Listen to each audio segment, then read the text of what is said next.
Hello students, welcome back to my channel. तो आज मैं आपके लिए एक और नया कंसेप्ट लेके आया हूँ, कोऑर्डिनेट ज्योमेट्री के और थोड़े से अलग टाइप के क्वेश्चंस जो हमें एग्जाम्स में पूछे जा सकते हैं। तो चलो लेक्चर शुरू करते हैं। पहले बच्चों हम समझेंगे कि कंडीशंस क्या होती हैं। कोई 3 पॉइंट्स हमें गिवन है, ठीक है। अगर उनको हमने कोलिनियर शो करना है तो उसके लिए कंडीशन क्या है, ठीक है। तो ये सभी के लिए हम कंडीशंस चेक करेंगे पहले कि हमारे पास क्या क्या हो सकती है, ठीक है। हमें क्वेश्चन में पूछा जा सकता है कि हमें शो करना है ए, बी और सी पॉइंट, ये कोलिनियर है, ये शो करने हैं, ठीक है। तो बच्चों हम क्या करेंगे, ए बी निकाल लेंगे, ठीक है, बी सी निकाल लेंगे और ए सी निकाल लेंगे, तीनों डिस्टेंस निकाल लेंगे, ठीक है। तो किन्हीं दो साइड्स का सम तीसरे के बराबर होना चाहिए, ठीक है। सम ऑफ टू साइड्स किसके इक्वल होगा, थर्ड साइड के, ठीक है जी। जैसे हमारे पास ये 3 पॉइंट्स दे रखे, हम मान लेते हैं ये ए, ये बी है और ये सी है। तो A B plus B C किसके इक्वल होगा, ए सी के इक्वल होगा ना, ठीक है। तो वो 3 पॉइंट्स क्या हो जाएंगे, कोलिनियर हो जाएंगे, राइट बच्चों। नेक्स्ट है हमारे पास स्क्वायर। तो हमें 4 पॉइंट्स बता रखे होंगे जिसको हमने स्क्वायर बताना है, जैसे ए बी सी और डी, ठीक है। हमें 4 पॉइंट्स बता दिए ए बी सी डी, तो हमने क्या बताना है कि ये स्क्वायर फॉर्म कर रहे हैं। तो बच्चों स्क्वायर कैसा होता है, ऐसा ही होता है ना, ठीक है। अगर ये ए है, बी है, सी है और ये डी है, तो हमने क्या करना है, ए बी निकालना है, वो किसके इक्वल होना चाहिए, बी सी के, बी सी सी डी के और आगे ए डी के। तो ये चारों साइड्स हमारी इक्वल आनी चाहिए, फर्स्ट कंडीशन ये है। तो स्क्वायर की बच्चों एक और कंडीशन होती है कि हमारे पास जो डायगोनल्स होते हैं वो भी इक्वल होते हैं, ठीक है जी। तो A C is equal to B D होना चाहिए। अगर ये दोनों कंडीशंस फुलफिल होगी तो वो स्क्वायर होगा, ठीक है। रोम्बस के केस में क्या होता है बच्चों, हमारे पास A B is equal to B C is equal to C D is equal to A D आएगा, ठीक है। बट डायगोनल्स अनइक्वल आएंगे, A C will not be equal to B D होगा, ठीक है। कहने का मतलब अगर हमारे पास डायगोनल्स भी इक्वल आ जाते हैं तो वो स्क्वायर है, अगर डायगोनल्स इक्वल नहीं आते तो वो रोम्बस है, राइट बच्चों। ऐसे ही रेक्टेंगल में होता है हमारे पास, ठीक है बच्चों। तो रेक्टेंगल में कैसी होती है, ये ऐसी होती है ना, ठीक है। अगर हम इसको ए बी सी डी माने, ठीक है, तो A D is equal to B C होगा और A B is equal to C D होगा, ठीक है ना। तो क्या है, कोई भी दो साइड्स, जब हम इनकी साइड निकालेंगे, हम ए बी निकालेंगे, बी सी निकाल लेंगे, सी डी निकाल लेंगे और डी ए निकाल लेंगे, ठीक है। हमें 4 पॉइंट्स दे रखे होंगे, हम उनके नाम ले लेंगे, ठीक है, ए बी सी डी। तो हम ये चारों पॉइंट्स, चारों डिस्टेंस निकाल लेंगे, इनमें से कोई दो डिस्टेंस आपस में बराबर होंगे। मतलब जैसे हमने अगर ये डायग्राम बनाई है तो इस हिसाब से हमारा A B is equal to C D होगा, ठीक है, and A D is equal to B C होगा।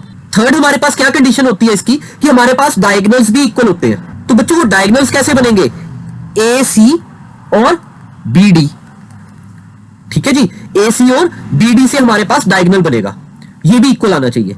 तो पैरेललोग्राम में क्या हो जाता है कि हमारे पास ऑपोजिट साइड्स तो इक्वल होंगी, ऑपोजिट साइड्स जैसे रेक्टेंगल के केस में आई ऑपोजिट साइड्स इक्वल होगी, ठीक है, बट डायगोनल अनइक्वल होंगे, डायगोनल्स आर अनइक्वल, ठीक है जी, डायगोनल्स अनइक्वल होंगे।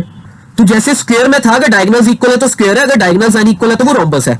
इसी तरह से अगर डायगोनल्स इक्वल है तो वो रेक्टेंगल है, अगर डायगोनल्स अनइक्वल है तो वो पैरेललोग्राम है, राइट बच्चों। ऑपोजिट साइड्स इक्वल होती है दोनों में, रेक्टेंगल और पैरेललोग्राम में, ठीक। तो आइसोसेलेस ट्रायंगल, हमारे पास 3 पॉइंट होते हैं ट्रायंगल के, मान लेते हैं ए बी एंड सी। तो हमने ए बी निकाला, बी सी भी निकाला और ए सी भी निकाला।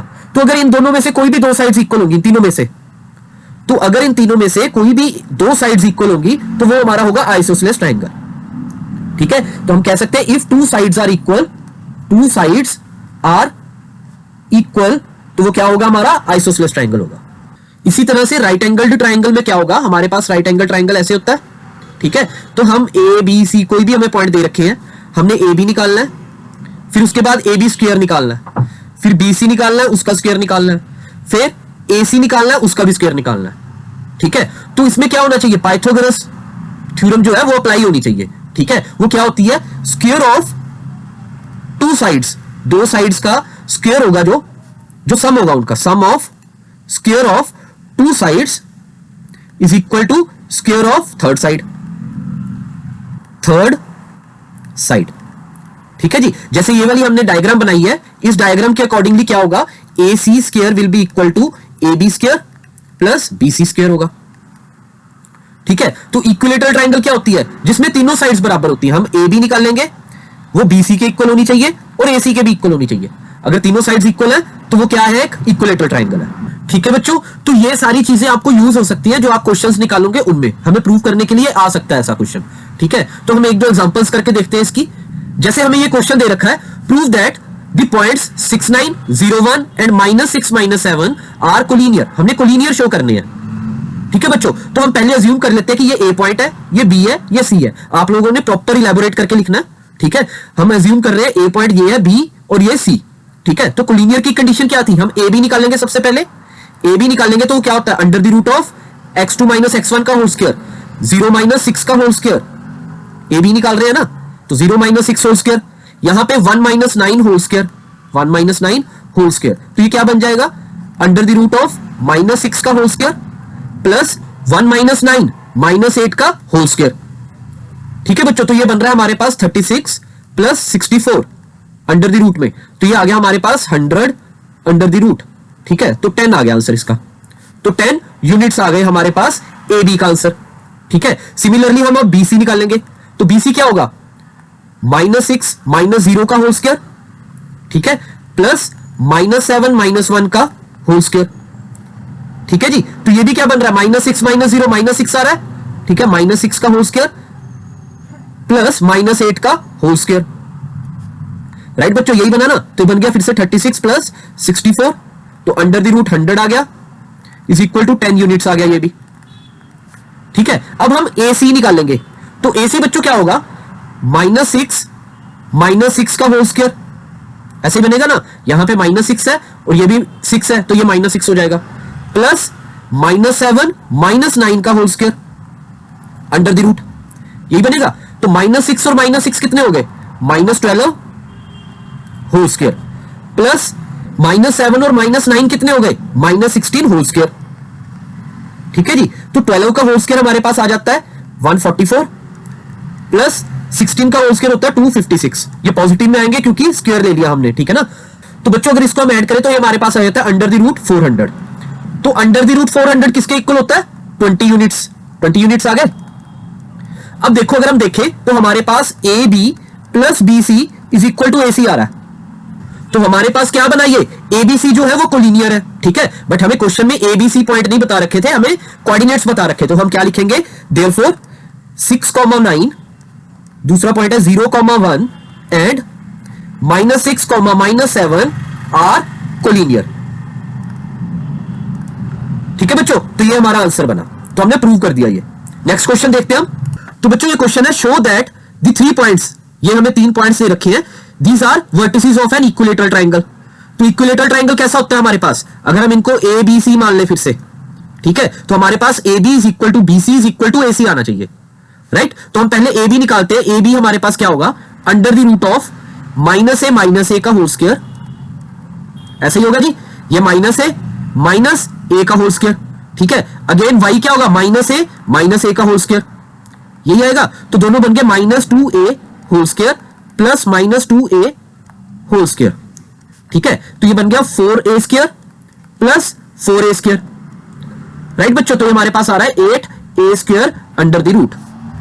ठीक है, इसको अगर आप चाहो तो लिख सकते हो 2a अंडर रूट 2। ठीक है, तो 2 हमने बाहर निकाल लिया, 4 × 2 होगा, 2 बाहर आ जाएगा और a स्क्वायर में से a बाहर आ गया। ठीक है, तो ab की वैल्यू आ गई हमारे पास। अब हम bc निकालते हैं। bc क्या होगा, -a under root 3 plus a का whole square. Right, similarly plus a under root 3 plus a का होल स्क्वायर, इसका अंडर द रूट आएगा। तो बच्चों इसको सॉल्व अगर करेंगे हम, तो अंडर द रूट क्या बनेगा हमारे पास आ रहा है a प्लस बी का होल स्क्वायर, या a माइनस बी कर लेते हैं, a माइनस a रूट 3 का होल स्क्वायर। तो क्या होगा, a square plus a under root 3 का होल स्क्वायर क्या होगा, 3a स्क्वायर माइनस 2ab, मतलब 2a स्क्वायर, b क्या है, अंडर द रूट 3। ऐसे ही है जी, a स्क्वायर हो जाएगा और अंडर रूट 3 आ जाएगा 2 के साथ। ठीक है बच्चों, अगर इधर हम करेंगे इसको, तो हमारे पास बनेगा a square plus 3a square plus 2a square under root 3। ठीक है जी, ऐसे बनेगा। तो ये हमारा कट गया, यहां पे हमारे पास क्या बन गया, ये a स्क्वायर है, ये 3a, ये फिर a स्क्वायर और 3a, ये टोटल बन जाएंगे 8a square under the root. तो हमारा पहले वाला ही आ गया 2a अंडर रूट 2, ठीक है, या इसको हम लिख सकते हैं 2 अंडर रूट 2a, ठीक है जी, इधर भी हम लिख सकते हैं 2 अंडर रूट 2a, ठीक है जी। अब हमने निकालना है AC, तो जब AC निकालने लगे हमारे पास क्या बनेगा, minus A under root 3 minus ए का होल स्क्वायर, राइट, फिर बनेगा plus A under root 3 minus ए का होल स्क्वायर, ऐसे ही बनेगा जी। तो इसको फिर से ओपन करते हैं, हमारे पास ये क्या बन जाएगा, ये माइनस अगर हम कॉमन निकाल लें तो ये प्लस का है, ठीक है, तो हमारे पास बनेगा 3a square plus A square plus 2 under root 3a square plus A square into 3, ठीक है, plus A square minus 2 under root 3a square, इसका अंडर रूट आ जाएगा, राइट बच्चों। मैंने कुछ नहीं किया, यहां पे a प्लस बी का होल स्क्वायर लगा दिया, यहां a माइनस बी। ये a प्लस बी क्यों निकाला, क्योंकि हमने माइनस कॉमन ले लिया, जब माइनस का स्क्वायर करेंगे तो वो भी पॉजिटिव होता है, ठीक है, तो हमारे पास ये बन गया a under root 3 plus a का होल स्क्वायर बना दिया हमने, ठीक है। तो अब इसमें देखो ये कट रहा है फिर से, राइट, तो 3 प्लस 1 4 प्लस 3 7 और प्लस 1 8, तो फिर से आ गया हमारे पास 8a square under the root, तो बन गया 2 अंडर रूट 2a, राइट बच्चों। तो हमारे पास क्या आ गया, AB is equal to BC is equal to AC। जब तीनों साइड्स हमारे पास इक्वल आई हैं तो हम क्या बोलेंगे, ये these are the vertices of equilateral triangle, therefore AA minus A and minus A under root 3 A under root 3, तो ये सारे पॉइंट्स क्या है, वर्टिसेस ऑफ इक्विलेटरल ट्रायंगल, ठीक है जी। तो हमने क्या किया, AB is equal to BC is equal to AC prove कर दिया, ठीक है, तो हमें पता चल गया कि ये तीनों पॉइंट्स जो है these are vertices of equilateral triangle, ठीक है, तो ये हमारा आंसर हो गया, ठीक बच्चों। तो नेक्स्ट लेक्चर में फिर से मिलेंगे, मैं और क्वेश्चंस आपके लिए लेके आऊंगा, तब तक के लिए थैंक यू।